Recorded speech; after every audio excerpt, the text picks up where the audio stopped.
YCP ప్రభుత్వంలో జరిగిన మద్యం స్కామ్పై సిఐడి విచారణ జరిపిస్తామని సీఎం చంద్రబాబు స్పష్టం చేశారు. గత 5 ఏళ్లకు సంబంధించిన ఫైళ్లన్నీ సీజ్ చేయాలని ఆదేశించారు. 10 రోజుల్లో కేసును సిఐడికి అప్పగించేందుకు అవసరమైన పత్రాలు సిద్ధం చేయాలన్నారు. శుక్రవారం ఆయన సచివాలయంలో ఎక్సైజ్ శాఖ సమీక్ష నిర్వహించారు. ఇక గత 5 ఏళ్లలో ఊహించని స్థాయిలో మద్యంలో అక్రమాలు జరిగాయి. ప్రజల ప్రాణాలు తీసే నాణ్యత లేని మద్యం ఇకపై రాష్ట్రంలో కనిపించకూడదు.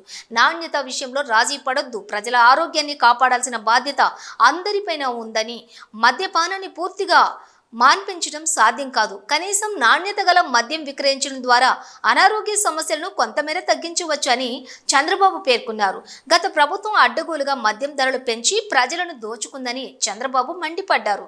మద్యం ధరలు పెంచడంతో గంజాయి, కల్తీ మద్యం, నాటుసారా వినియోగం పెరిగిందన్నారు. ఇష్టానుసారంగా పెంచిన ధరల వల్ల పేదల జీవితాలు నాశనమయ్యాయి. పేదలు తమ సంపాదనంతా మద్యానికే ఖర్చు చేసే పరిస్థితి ఉండకూడదు. రేట్లు పెంచి పేదలను దోచుకున్న విధానానికి స్వస్తి పలకాలి.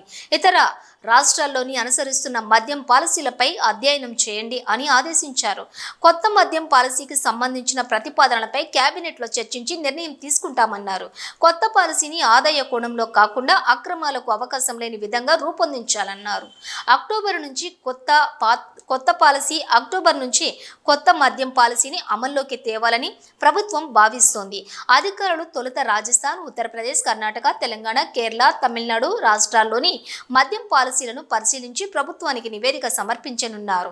దీనికి గాను 4 కమిటీలను ఏర్పాటు చేసి ఈ నెల 12లోగా అధికారులు ఆయా రాష్ట్రాల్లో పర్యటిస్తారు.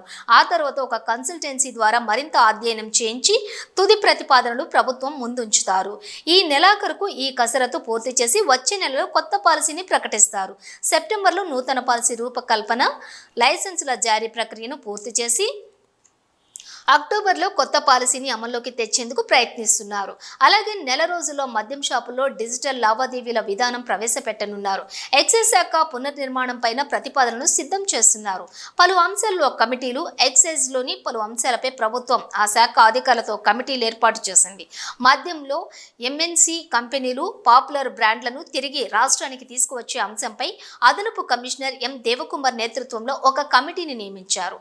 మద్యం ఉత్పత్తిలోని నాణ్యత కోసం సమగ్ర నాణ్యతా విభాగాన్ని ఏర్పాటు చేసేందుకు జాయింట్ కమిషనర్ వి అనసూయదేవి నేతృత్వంలో కమిటీని వేశారు. కల్తీ మద్యం వల్ల కలిగే దుష్పరిణామాలపై ప్రత్యేక అవగాహన కార్యక్రమాలు ప్రారంభించడంపై deputy commissioners P Sridevi, K Srinivasulu నేతృత్వంలోని మరో ఒక కమిటీని నియమించారు.